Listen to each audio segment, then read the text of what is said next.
todo eso es falso. Nos va a ayudar ahora que sea gobernadora de Veracruz porque vamos a rescatar la petroquímica de nuestro país. Tenemos mucha química, pero también física.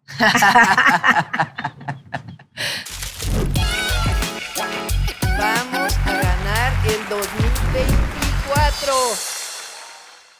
Hola, ¿qué tal? ¿Cómo están? Este es un nuevo podcast y lo estamos grabando en Tuxpan, Veracruz, con Rocío Nale, próxima gobernadora de Veracruz, con quien tenemos una amistad muy grande y además una historia de lucha desde hace mucho tiempo en defensa de Pemex, de los recursos naturales, de los energéticos para la nación. Lo primero que le quiero preguntar a Rocío es cómo inició en la política.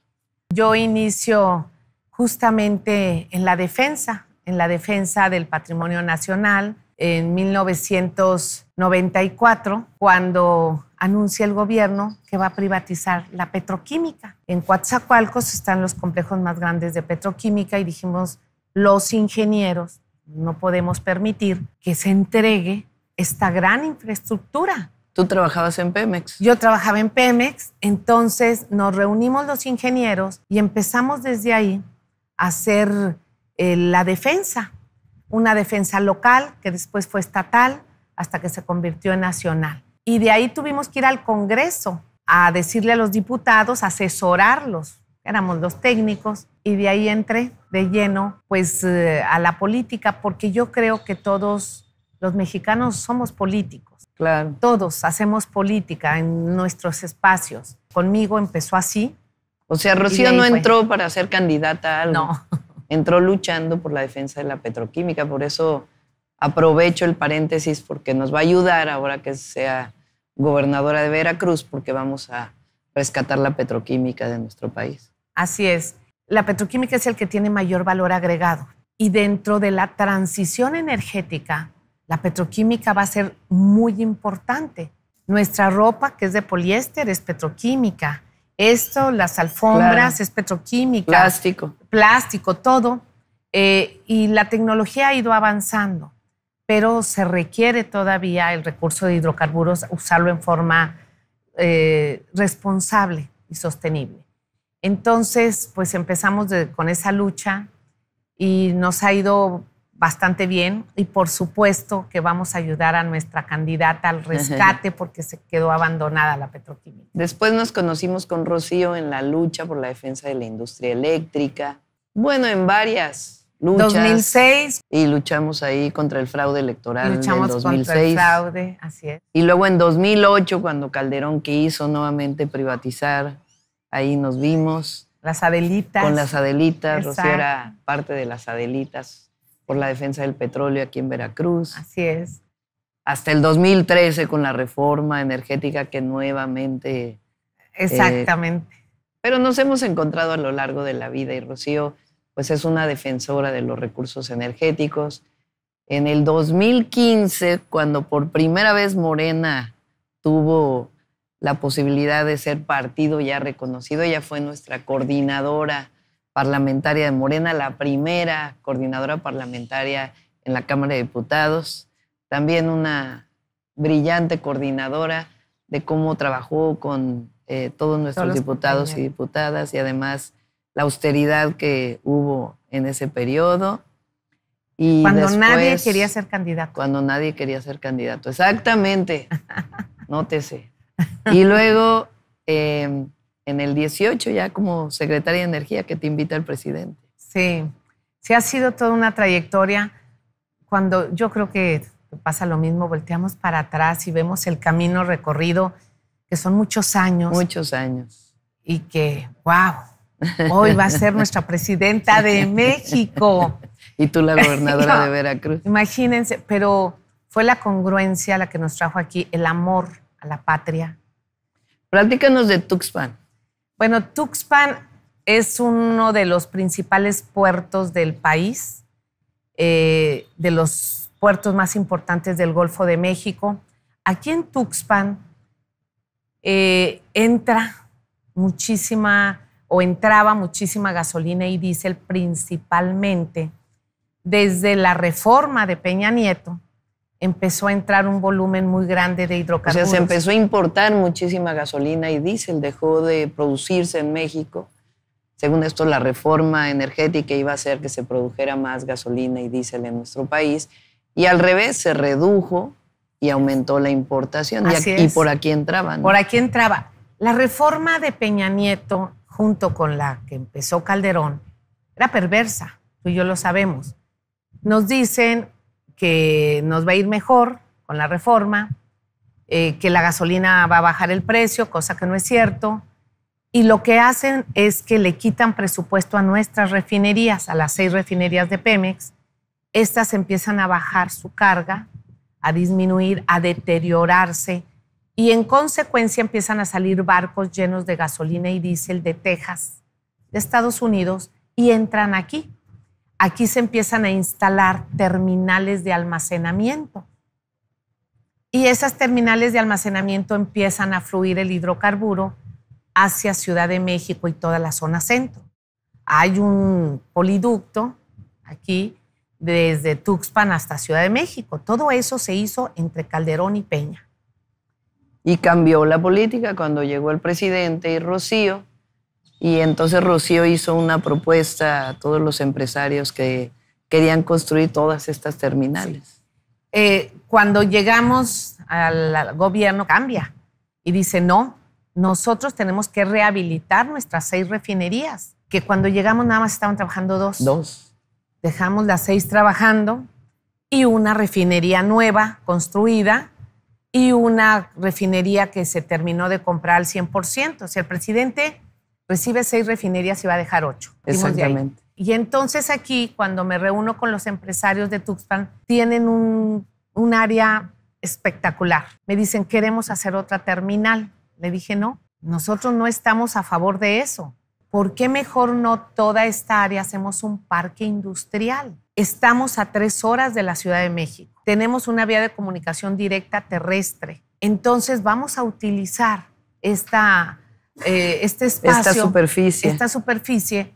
Pero aquí en Tuxpan y en toda la zona norte tenemos excelentes técnicos. Justamente para el tema industrial hay gente muy capacitada, veracruzanos.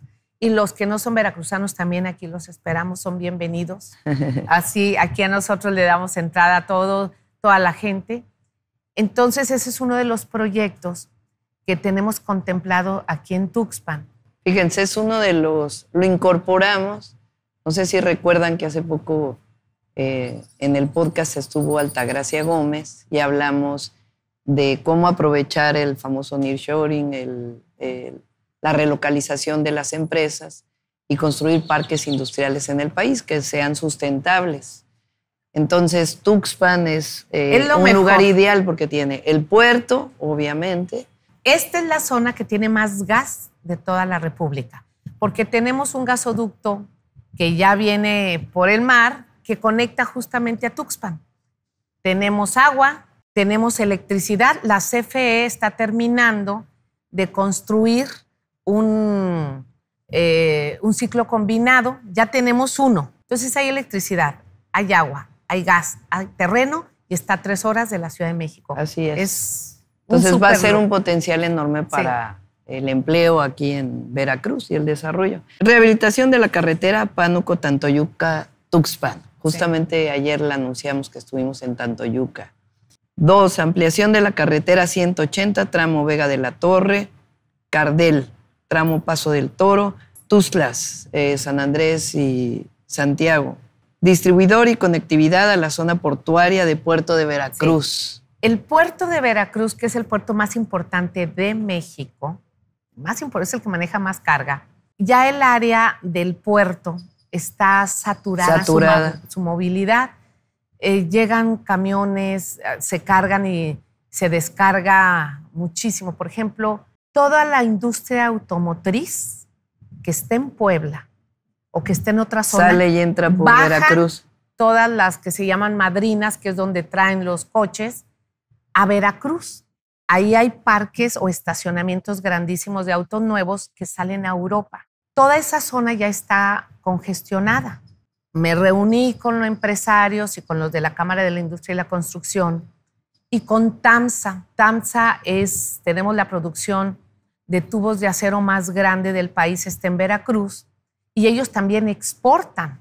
Entonces me dijeron, Rocío, necesitamos que nos ayuden a ser un distribuidor y es toda una conectividad hacia la zona portuaria.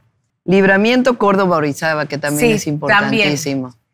La carretera autopista Córdoba-Orizaba está saturada, pero hay una zona industrial muy grande en Córdoba, de Córdoba-Orizaba, que ellos tienen que salir a la autopista y es un caos. Y se requiere un libramiento paralelo, nada más entre Córdoba y Orizaba, aproximadamente como 40 kilómetros. Exactamente. Ya les dijimos que sí, va a ser federal. A ver, rehabilitación de la carretera 145. La 145, Veracruz, como es una extensión a lo largo, tenemos de Veracruz Puerto, que el centro, a toda la cuenca del Papaloapan. Es paralela a la autopista, pero es en la zona de la cuenca. Es una carretera que ya está, que nada más hay que hacerla un poco más ancha y darle mantenimiento. Pasa por la cuenca del Papaloapan, Cosamaloapan, Tierra Blanca, Sayula. Toda esa zona es donde se cultiva más caña y piña en la República Mexicana. Pavimentación, carretera Huatusco-Puebla.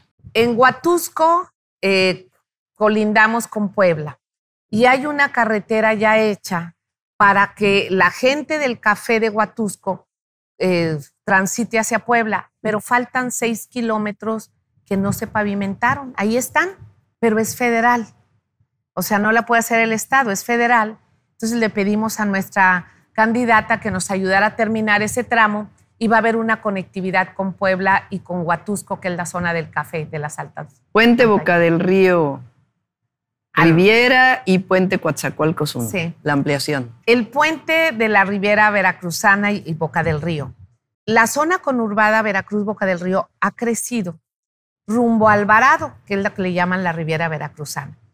Pero quedó un embudo en un puente. La población que está de aquel lado estamos hablando de más de, yo creo como 100,000 personas. Y en las mañanas es un caos, se necesita otro puente. Ya me mostraron el diseño, pero me va a gustar trabajar mejor con la SCT en analizar. Lo vamos a desarrollar. Y es un puente de aproximadamente 200, 300 metros. Coatzacoalcos 1. Bueno, ese es todo un tema. Ese. El puente Coatzacoalcos 1 es un puente muy antiguo, muy antiguo. Tiene una plataforma elevable que ya no sirve, pero esa plataforma elevable se puso hace 60 años y ya venía de Europa, se compró de segunda mano. Y la estructura del propio puente ya es muy débil y es un puente de 2 carriles y todos los días circulan aproximadamente 20,000 autos a la zona industrial. Tú planteaste ampliar el puente. Entonces me parece bien, porque sí necesitamos 4 carriles. Si esos 2, hacer el estudio que tenemos de resistencia del puente, más hacer otro paralelo, que eso va a ayudar también a la zona industrial, pues en su momento se llamó el Emporio Petroquímico de América Latina. Impresionante, porque había durante toda aquella época que se llamó el Milagro Mexicano, había una relación muy grande entre Pemex, obviamente la producción de hidrocarburos, pero también la petroquímica que se conectaba con las industrias químicas, inclusive a través de gasoductos, todo. de ductos que permitían lo que se llamaba la petroquímica básica, que está mal dicho, pero que iban hacia la petroquímica y química de las industrias privadas, y la idea es recuperar Coatzacoalcos. Pemex tenía una función espectacular. Donde se instalaba Pemex, alrededor se instalaban empresas. Exactamente. Crea un efecto multiplicador. Pemex proveía la materia prima. Voy a poner el ejemplo de Cangrejera. Enfrente se instaló Celanese, donde ellos fabrican otros petroquímicos para la producción de pinturas, de alfombras, etcétera. También se instaló Resistol. Resistol, exactamente. Resistol finalmente terminó cerrando esa planta. Ellos producían... Fíjense el efecto de haber abandonado a Pemex en nuestro país, porque no solamente fue lo que significa disminuir la producción, la soberanía, sino también el impacto que tiene sobre la industria privada. Así es. Entonces, toda esa zona tiene una infraestructura que ahí está, que podemos recuperar. Esa es la idea. Rocío, ya ven, experta.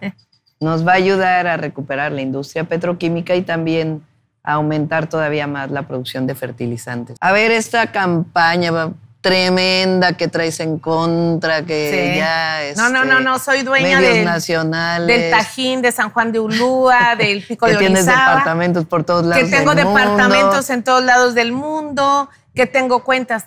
Todo eso es falso, pero todo eso es justamente lo que tienen ellos, los yunes. Ellos en la carpeta azul tienen lavado de dinero, tienen más de 300 propiedades, tienen cuentas en el extranjero. Leti, nuestra candidata en la Benito Juárez, Varela, y decía, es que es como una proyección. Sí, se proyecta. O sea, nos acusan de lo que ellos son. De lo que ellos son. Esa es una práctica totalmente de Miguel Ángel Yunes, porque lo hizo con el Bester, lo hizo el tema, ¿te acuerdas? Aquella diputada Eva Cadena, que también hizo el escándalo, y le va subiendo de tono, porque es sucio, deja cosas tiradas. Entonces va subiendo de tono. En el 2018 llegó al colmo de mandar a tirarle un huevazo al presidente en Huatusco, ya en su desesperación, porque él le había prometido a Peña Nieto que iba a descarrilar al presidente. Entonces aquí, esa es su práctica, lo que intenta es sacarnos de nuestra estrategia, que es trabajo a ras de piso, subirle el nivel político a Veracruz, porque los veracruzanos y las veracruzanas no nos merecemos esto. Y conmigo van a tener una gobernadora con un nivel político y de trabajo. Es muy trabajadora, Rocío. Honesta, trabajadora, de mucho carácter. Y cuéntanos, porque pusiste una denuncia, ¿no? Sí, contra... ante la Fiscalía General de la República estamos presentando ya una denuncia por acoso, difamación, falsificación de documentos y daño moral de un personaje que yo no conozco, un supuesto, que se ha dedicado supuesto empresario que creo que en la época de Miguel Alemán él fue también servidor público. Entonces todos los días miente, acosa, y no nada más a mí, a terceras personas. Imagínate, yo rento una casa en Boca del Río, a una conocida, pariente de mi esposo. Ya fue a acosar a mi casera, a su casa, a tomar fotos. Ella tiene niños chicos. Por más guerra sucia, ya queda muy poco para la elección, prácticamente un mes. Y lo único que tienen ellos, que tiene el PRIAN, pues es esta campaña que la tuvieron en 2006 y que algo de resultados le dio, aún y cuando no totalmente, porque hicieron el fraude electoral del 2006. Y ahora quieren que, pues mancharnos en realidad. Y la verdad es que vamos muy bien en Veracruz, se los puedo decir, no solamente lo he visto en las encuestas, sino que veo cómo quiere la gente a Rocío. Aquí es algo extraordinario, por donde pasa hay cariño, los eventos aquí han sido masivos, de alegría, y va a seguir gobernando la Cuarta Transformación Veracruz y vamos a ser un gran equipo con Rocío. Vamos a hacer estas obras de infraestructura, apoyo al campo y todo lo que se requiere para el segundo piso de la Cuarta Transformación. Gracias, Rocío. Juntas vamos a seguir haciendo historia. Ya traemos un camino atrás, pero nos espera otro camino hacia adelante y tenemos mucha química, pero también física. Muchas gracias. Adiós.